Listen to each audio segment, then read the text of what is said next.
Welcome to Toffee TV. It is the Footy Show daily live here on Patreon. Don't forget, if you want to join us on Patreon, click the link in the description. Well worth it. It's been confirmed Premier League football will be returning on the 17th of June. The first couple of games are those games in hand, which we'll see Manchester City play Arsenal, and we'll see Aston Villa play Sheffield United. Have the locations been confirmed? I don't think so at the moment. I think the plan is for those games to be played at their own stadium. Yeah. And so whether or not they are, I don't know. Obviously Everton's first game will be the 20th of June, which is the Merseyside derby, but I mean, a lot of it's something we've discussed anyway, but a lot of things are saying it won't be at Goodison. So it'll be a neutral venue for that one. So whether or not that. Now, is that because of Goodison Park at the time?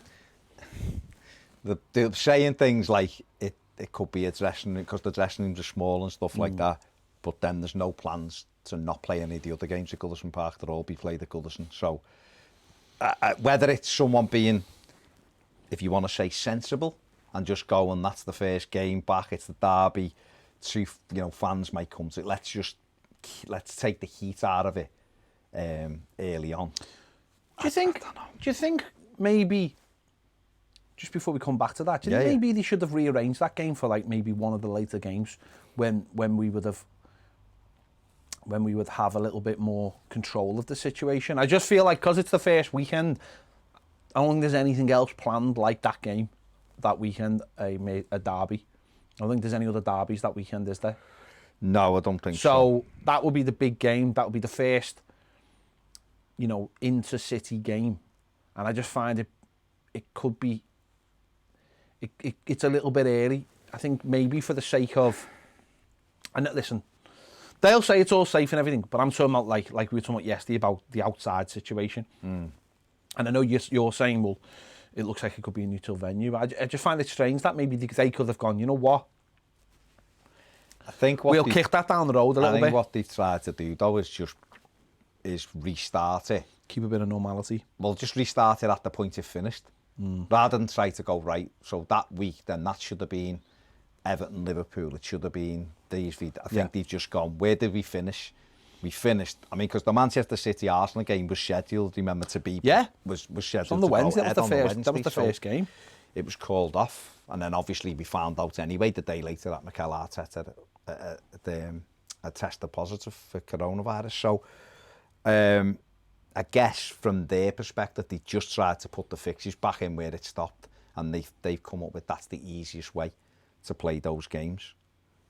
Whether that's a right thing or wrong thing, I don't know. I mean, how do we feel from an Everton perspective? And I know we're going to look at it more general, and because this isn't an Everton programme. But how do we feel about us giving up Goodison Park for that derby? Or do you just think it's not really going to matter because it's behind closed doors anyway? And you're not really bothered? No, at this stage, I am bothered. I am bothered. I'm just trying to process it. I think that if we're not having neutral venues, and we haven't had that confirmed either way, but the noise of neutral venues has gone away. So you take that from that it's probably it isn't going to be neutral venues. Yeah. But I find if we play one game at a neutral venue, then surely people will say, well, it's the Merseyside derby, blah blah blah. And that's why I'm saying maybe we should push that game down the road and come back to that one, because that will be. I just think that it's great saying we want everything to go back to normal, but we don't know what normal is. In when it comes to. They would have had to take the next games, those games, and put them. No. I think personally what I think is that I'd have just postponed the Everton and Liverpool Everton game. And Liverpool don't play the first week. And play further down the line. Oh, I know, I understand what you're saying. If they're going to come out, no, but what I mean by that is, if if they play the game normally, right, then they can say, everything's fine. If they move it to a neutral venue and then say, well, everything's not fine, then why? Then we then, as the home team, if you look at it like that, are missing out on something. Some people say we're not.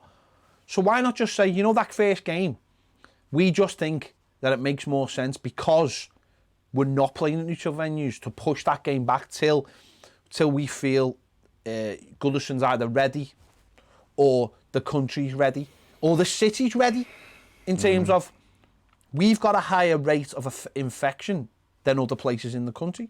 So I'd just say it's not happening that weekend. It'll happen later on. We'll put it on a Wednesday night somewhere down the road. Probably Liverpool have already won the league by then.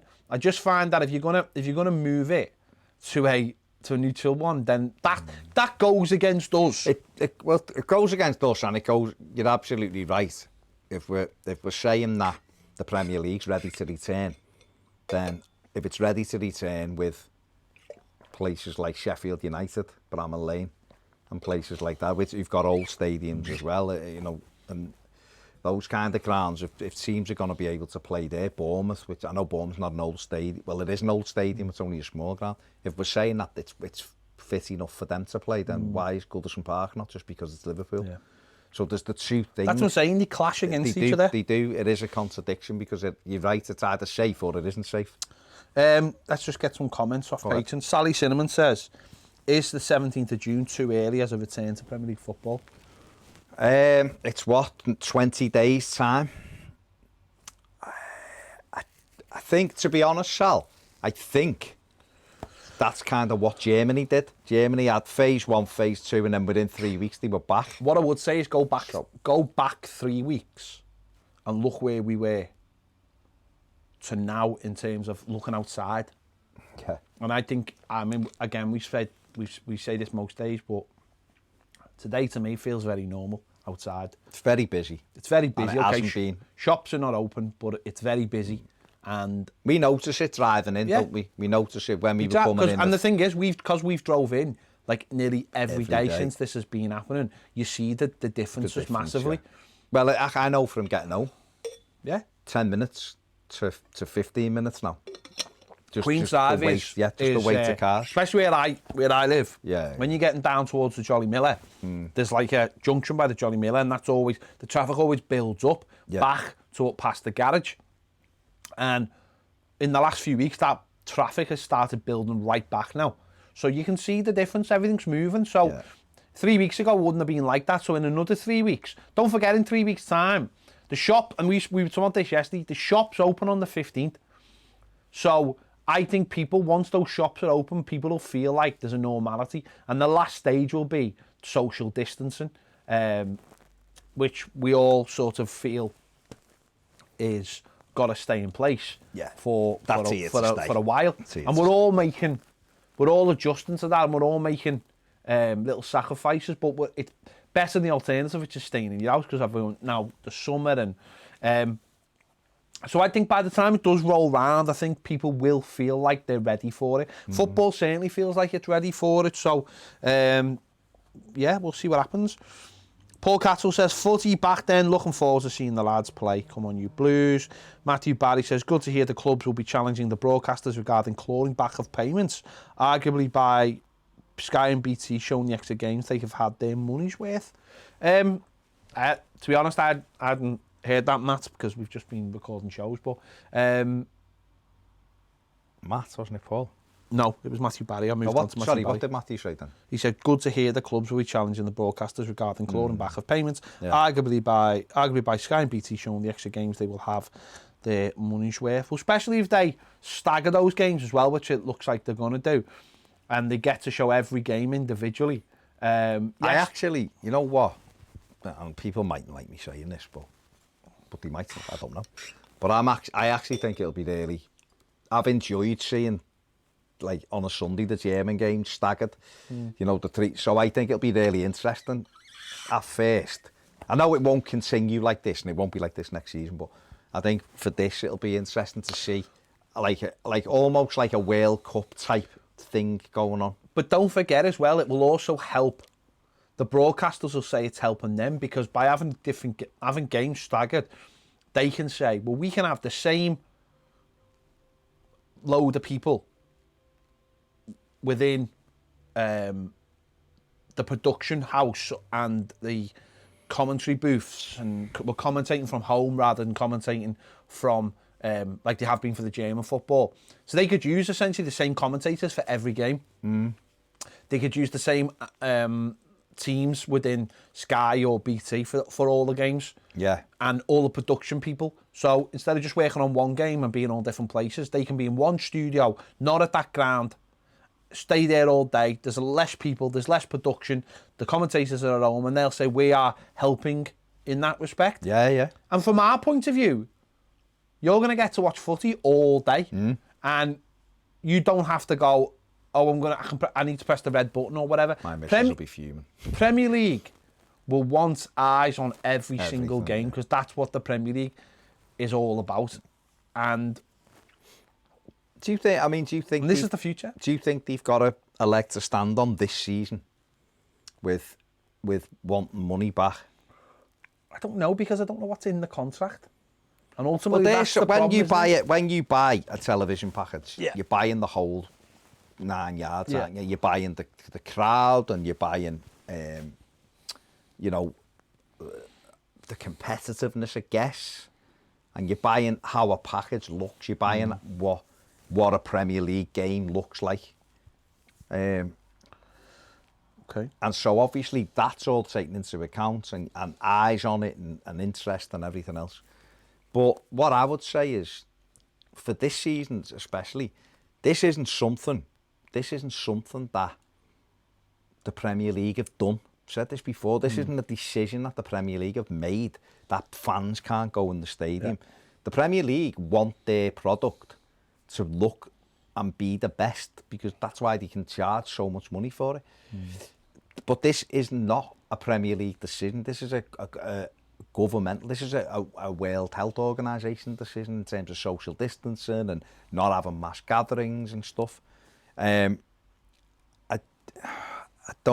know that we're getting, I just feel like, yeah, you can see where the broadcasters are coming from, but it's not a Premier League team decision. If a Premier League team goes, listen, you know, for this game, we've had threats that Everton and Liverpool are going to cause murder, so we're not having any fans in the stadium, blah, blah, blah, blah, blah.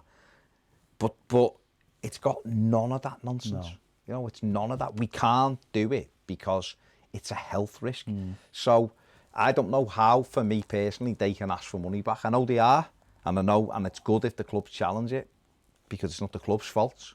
Yeah. But I mean, there's just had a couple of people messaging me here. The police are saying all high-profile games should be played at neutral stadiums. That's why I'm saying that maybe for Everton, that first week. But I think Everton and Liverpool will be neutral anyway. By judging by that. Well, that's fair enough. If they're saying, then the argument is should they all be neutral? Isn't there a Tottenham and Arsenal? Haven't they got each other? I'm sure they are. And there'll be a lot of big games. I'm just that because we're the first one. Matt says the article was in the paper this morning. Liverpool, West Ham and Spurs leading the argument.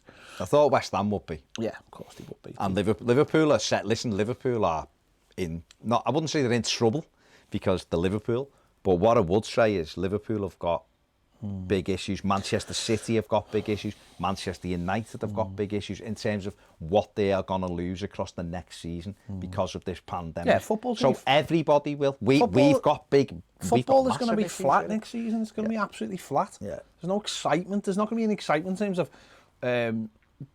transfers and stuff. That's why it's just like, let's get it going, let's get it started and let's play it. Owen says it's fine to say you're glad it's coming back. Don't let other people tell you how to feel.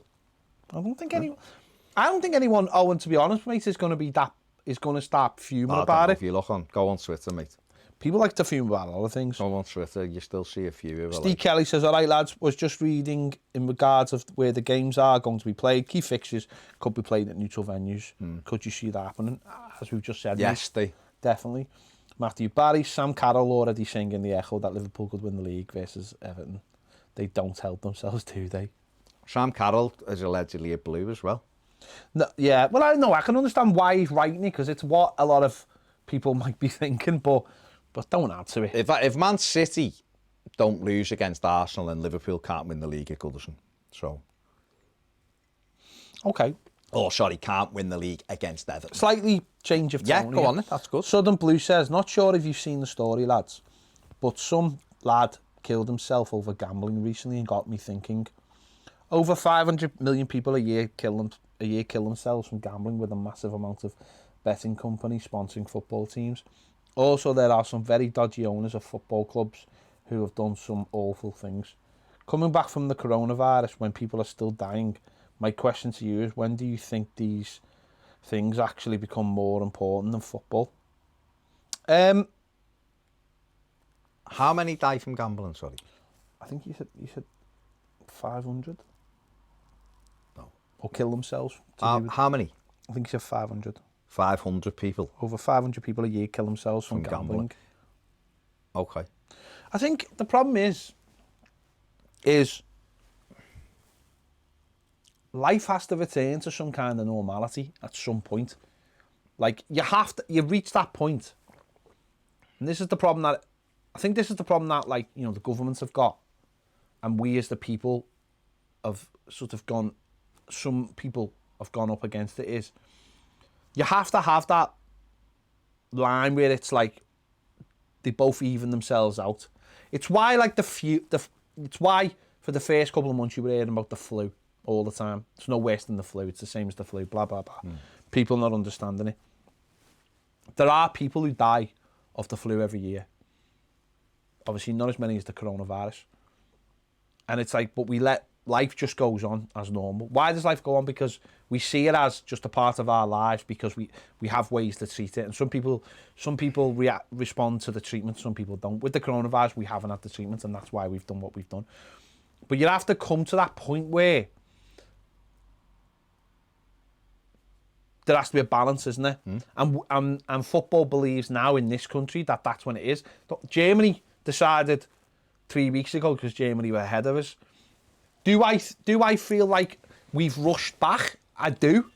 I think it's a calculated risk that they've taken, but unfortunately, some people voted to get these people in, and they make the decisions, and unfortunately, there's not much we can do about it. So football's not gonna stop. And it's funny because you mentioned gambling.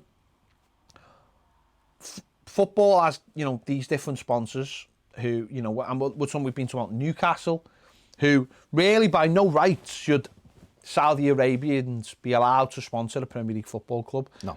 They just shouldn't be allowed to, because just even from this whole angle of that they've been pirating this Premier League signal, it goes against, like, literally they've been stealing from the Premier League, and now the Premier League are going to let them in. They're not going to, though, are they? No, but what I mean is, though, is that... It's on the verge of collapse, thankfully. What I mean is, though, is that this thing has looked like it was going to go ahead. Like, and unfortunately, you're looking in the wrong place if you want models, I'm afraid. Big money, owners now from all around the world who, you know, look at it like it's a cash cow. The big thing. It's not even. I don't even know if it's a cash cow, though. I think it's a status thing.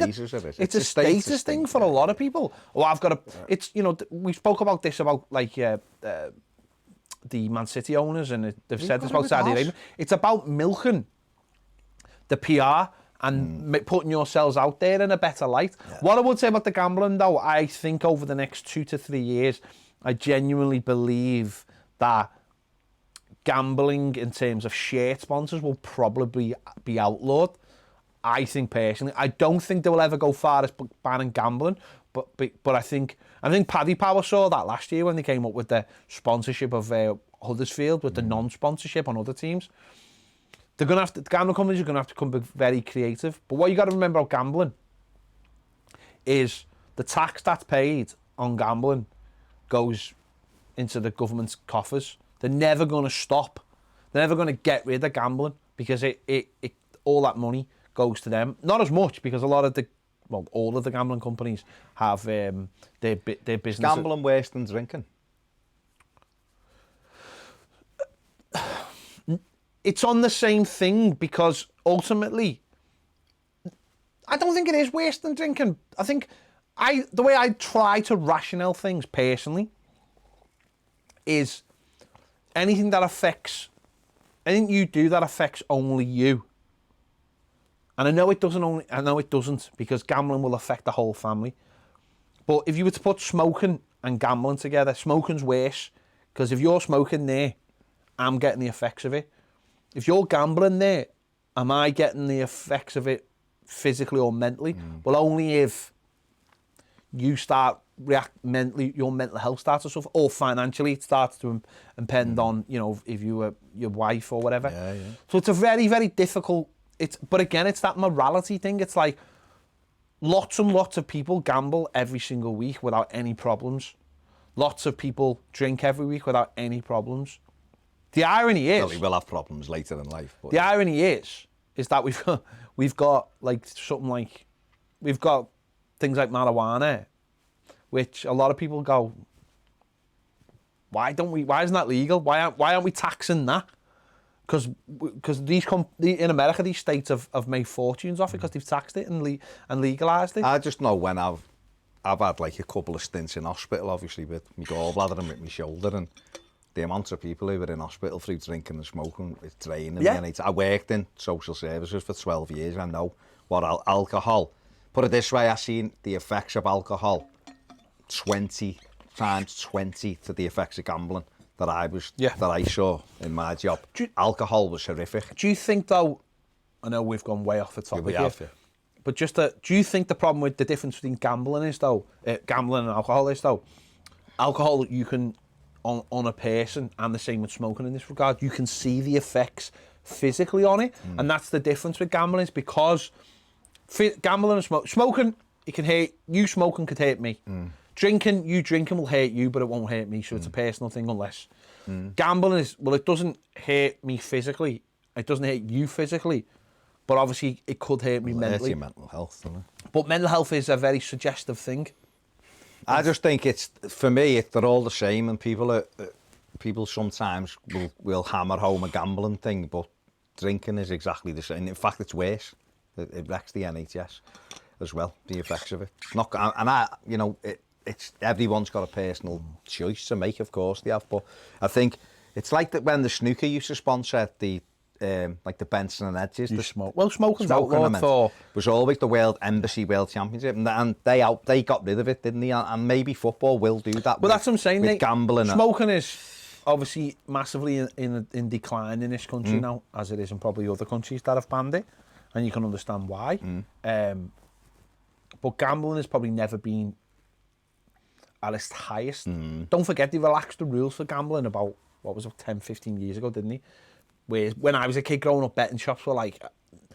You'd see a door, like they were all blacked out, and you'd see the door open, and you just see this smoke pour out, and it seemed a very forbidden place. And then they started relaxing it, and all the windows are clear and everything, and then they put adverts on TV, and it suddenly become like a very hip thing. And then they relax, sort of like the casino style of gambling as well. And I just think it's education, though, isn't it? The thing about it is I could easily have a bet every few weeks and then not bet again for 5 years. It wouldn't bother me. And the same with the drink. I've told you before, I can have a pint with you. Oh, I can. Or I could, if someone said to me, you can't have a drink for 5 years, it wouldn't bother me in the slightest. If you told me I couldn't have a cup of tea, I'd be devastated. But a pint, it wouldn't bother me. I've never smoked in my life, so it doesn't affect me. But there'll be other people who it would affect, but then things that would affect me wouldn't affect them.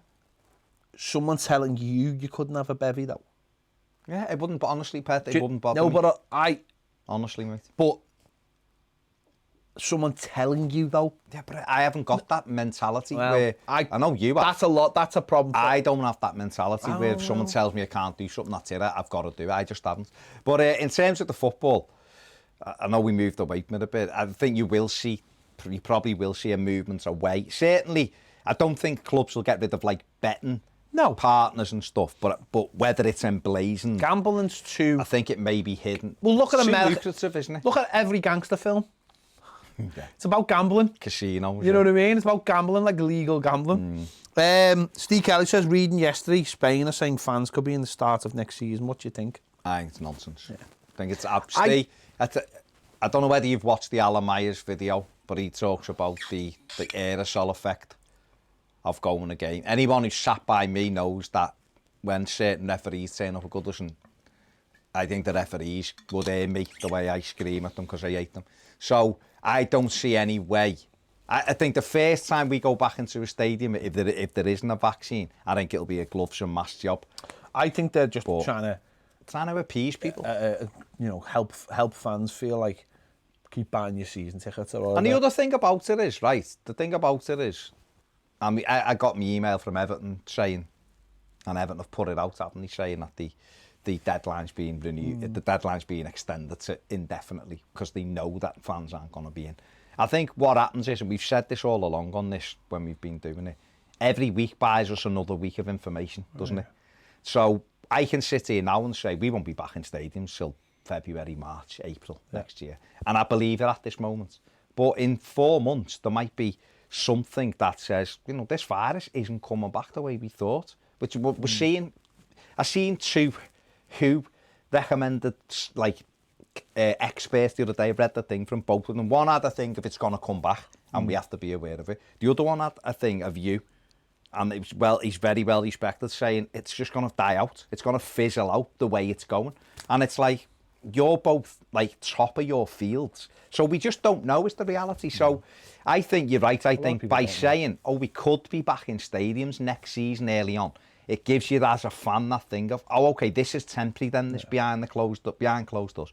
I think it, like we've seen with the lockdown, it's then easy to keep pushing that back as you're getting closer to that date. Which is just remind me of something. Come on. La Liga TV is going to be free for the rest of the season on Sky. Always. So they have all the games on. They're going to have them for free. So keep the eyes on it, won't it? Should be able to watch Spanish footy as well. I just think looking at it, Steve, I don't see any way in the next 6 months we will be in this football stadium. Kane says rumours on Twitter saying the derby will be at Wembley. Possibly will be. It wouldn't surprise me, Kane. It'll be. I mean, it doesn't have to be at Wembley. It could be at Tottenham. It could be at whatever. I mean, what they will try to do, and rightly so, is if they are high-profile games, just for now, while we let everything settle down and we get a grip of where it is, put them somewhere where they're out the way. Don't tell anyone. I mean, why do they have to know? Why does anybody need to know? If it's behind closed doors, why do you need to know where it is? You don't just tell us it when they're walking out at 5-2. There's the derby, bang. And it's, God, we're playing at wherever. We're at Wembley, or we're at Tottenham, or we're at the Emirates, or we're at wherever. We don't need to know, do we? We don't need to know where it is. The clubs need to know, and the referee and all that. We don't need. And I know it get out because people can't hold their own water. So players would be going, we're playing here, and the rumours would start. But at least without it being confirmed, you're not going to get a amount of people turning up at a venue. So I think it's probably, when you think of it, it's probably sensible for now. As long as it's more than just Everton and Liverpool having to play neutral. If it's only us, then I will be asking questions then as to, well, listen, is it safe? All it does is it keeps helping add the asterisks. It does. It just makes everything unbalanced. So. There you go. Now, listen, at the end of the day, they've got to test it out for the early part of the season because they're looking ahead to next season as well, which we know now will be beginning at the start of September, apparently. So, which makes sense because it means that it'll be August will be 2 weeks off and then 2 weeks back for training, and then they'll start again. So, I'm just having a look at what high profile. So you've got April the 26th was supposed to be Arsenal Tottenham. So that won't take place at the 1, 2, 3, 4. So that'll be 5 games in. But it's important to note that these games won't be played over 9 weeks. No, and that's why I said 5 games in. Games, isn't it? So you've got. Let's have a look. What else have we got? We have got Man City versus Liverpool. Yeah, which is a big game. Big game. So that needs to be played somewhere else. We have got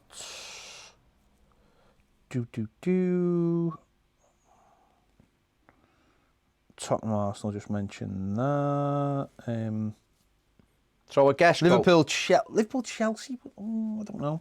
I suppose for me it would be like derbies, but I don't know. I guess moving forward though, what this is doing, this is just getting everybody used to this. Yeah, Do you know what? games. There aren't that many like. So there's probably going to be. There's only really like us, Arsenal, Tottenham, and City, Liverpool, and that's probably about They'll it. probably be the 3 games that are played. So you're looking there and you go, well, the games are, these are the games, whatever.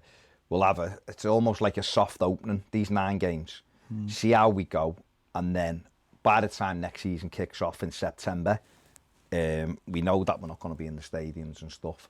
But this is how it is. The police will have a better feel for everything. And we'll be further down the line with vaccine or with being able to treat the virus or whatever. We'll know a lot more in 2 months, won't we? We're learning every 2 weeks about something new.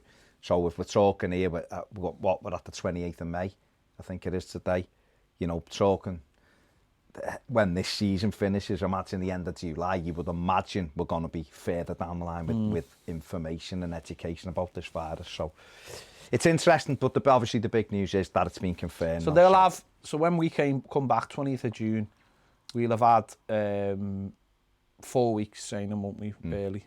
So probably about right. So yeah, so that's it. There you go. Confirmed. We'll be back the first week or the third week in June. 20th of June we'll be back. Premier League returns on Wednesday, June the 17th. Man City versus Arsenal. So those 2 games are on that day, are they? I think so, yeah. That'll be like... Could be like a 6 and an 8. Yeah. Or a 5 and a 5, 6. Half 5, yeah. Maybe. There you go. There you go. There you go. Interesting. There you go. Thank you, as ever, for watching the Footy Show live on Patreon. If you want to join us, the link is in the description. Get your comments in. Let us know what your feelings are about the Premier League starting in just under 3 weeks' time. Thanks for watching. We'll see you later.